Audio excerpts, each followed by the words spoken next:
स्वागत है स्टूडेंट्स आपका हमारे चैनल पर। आज हम करेंगे कक्षा 10 में विज्ञान की कार्य पुस्तिका के अगले कार्यपत्रक 12 तक हम स्टूडेंट्स ऑलरेडी कर चुके हैं। अगर आपने नहीं देखा है तो नीचे डिस्क्रिप्शन लिंक मिल जाएगी प्लेलिस्ट की, वहाँ पर जाकर आप देख सकते हैं, या फिर आप हमारे टेलीग्राम चैनल पर जाकर भी देख सकते हैं।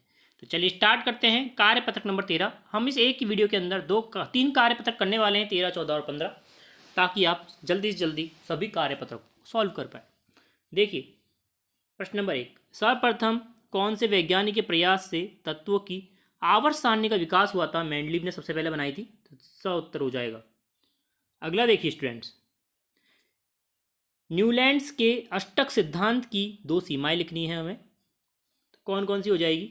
अष्टक का सिद्धांत केवल कैल्शियम तक ही लागू होता है, और न्यूलैंड्स ने कल्पना की थी कि प्रकृति में केवल 56 तत्व ही विद्यमान हैं। अगला देखिए प्रश्न नंबर 3, मेंडलीव का सिद्धांत लिखना है। तत्वों के भौतिक और रासायनिक गुणों उनके परमाणु भारों के आवर्तीकलन होते हैं, अर्थात तत्वों को उनके परमाणु भार के बढ़ते क्रम में रखने पर नियमित अंतराल के बाद गुणों की पुनरावृत्ति होती है। अगला प्रश्न देखिए प्रश्न नंबर 4, आधुनिक आवर्त सारणी कौन से सिद्धांत पर आधारित है? आधुनिक आवर्त सारणी आधुनिक आवर्त नियमों के तत्वों के गुणधर्म उनके परमाणु संख्या के आवर्तीकरण के समूह मतलब उनके ऊपर निर्धारित है या फिर आधारित है। प्रश्न नंबर 5 है, आधुनिक आवर्त सारणी में कितने समूह व आवर्त हैं? 18 समूह हैं और 7 आवर्त हैं। सिलिकॉन क्या है? उपधातु है। उपधातु सा उत्तर हो जाएगा सिलिकॉन। धातु व विद्युत धनात्मक क्यों होते हैं? क्योंकि धातुओं के परमाणु इलेक्ट्रॉन को त्याग करके धनायन बनाते हैं। जैसे कि Fe है, उसमें से एक इलेक्ट्रॉन निकल जाएगा तो Fe प्लस हो जाएगा, जो कि क्या है, एक धनायन है। इसलिए धातु, क्योंकि विद्युत जो धातुएं धनात्मक होती हैं। अगला देखिए, किन्हीं दो अष्टक गैसों के नाम लिखने हैं, उत्कृष्ट गैसों के नाम। हीलियम हो जाएगा और नियॉन हो जाएगा। अगला है कार्यपत्रक नंबर 14, तत्व की आवर्त वर्गीकरण से लिया गया है। प्रश्न नंबर 1 है, आधुनिक आवर्त सारणी में समूह दर्शाता है भारी कोष को इलेक्ट्रॉनिक विन्यास। अगला है, किसी कोष में इलेक्ट्रॉनों की अधिकतम संख्या ज्ञात करने का सूत्र लिखना है। तो क्या हो जाएगा? 2n², जहाँ n क्या है, नाभिक में नियत कोरों की संख्या को दर्शाता है।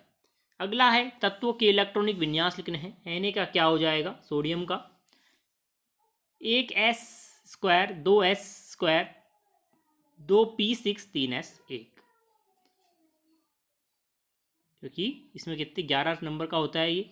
N nitrogen, 1s², 2s², 2p3।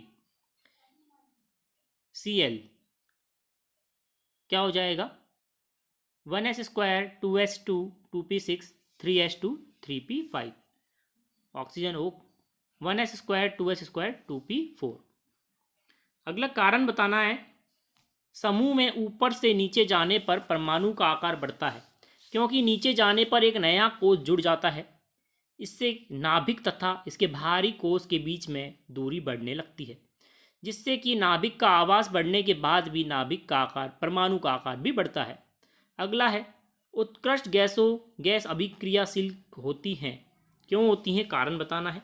इनके परमाणुओं में कोई भी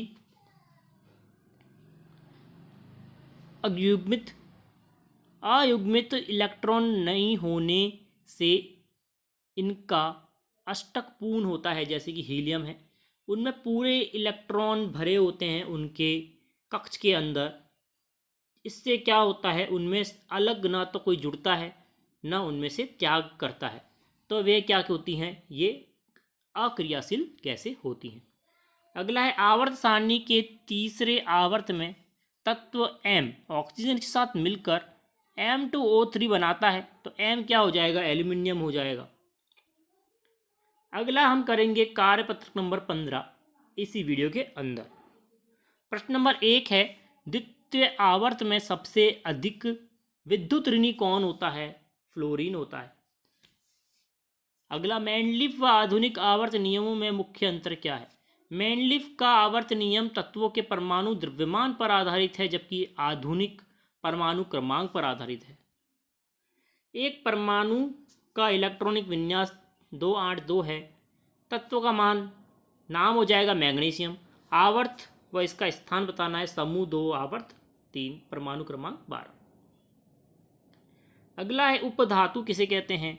ऐसे धातु जिनमें धातु व अधातु दोनों गुण पाए जाते हैं, इन्हें उपधातु कहते हैं, जैसे बोरॉन, सिलिकॉन आदि। अगला है, आवर्त सारणी में डी ब्लॉक तत्वों को कहाँ रखा जाता है? वर्ग 3 से वर्ग 12 तक इन आवर्त सारणी में एस व पी ब्लॉक के तत्वों के बीच में रखा जाता है। आधुनिक आवर्त सारणी के छठे आवर्त में तत्वों की संख्या कितनी होती है? 32 होते हैं स्टूडेंट्स। अगला है, कैल्शियम परमाणु संख्या 20 व सल्फर परमाणु संख्या 16 की संयोजकता कितनी है? कैल्शियम का इलेक्ट्रॉनिक विन्यास हमें पता है 2882 है, तो संयोजकता 2 हुई। व सल्फर व इलेक्ट्रॉनिक विन्यास 28 तो संयोजकता कितनी हुई? 2। तो स्टूडेंट, इस प्रकार था हमारा संपूर्ण वीडियो, जिसके अंदर मैंने 3 वर्कशीट सॉल्व किया है बिल्कुल डिटेल में। फिर भी कोई दिक्कत आती है कमेंट के माध्यम से पूछ सकते हैं। जुड़ रहिए चैनल से, लाइक करें, शेयर करें, सब्सक्राइब करें। धन्यवाद।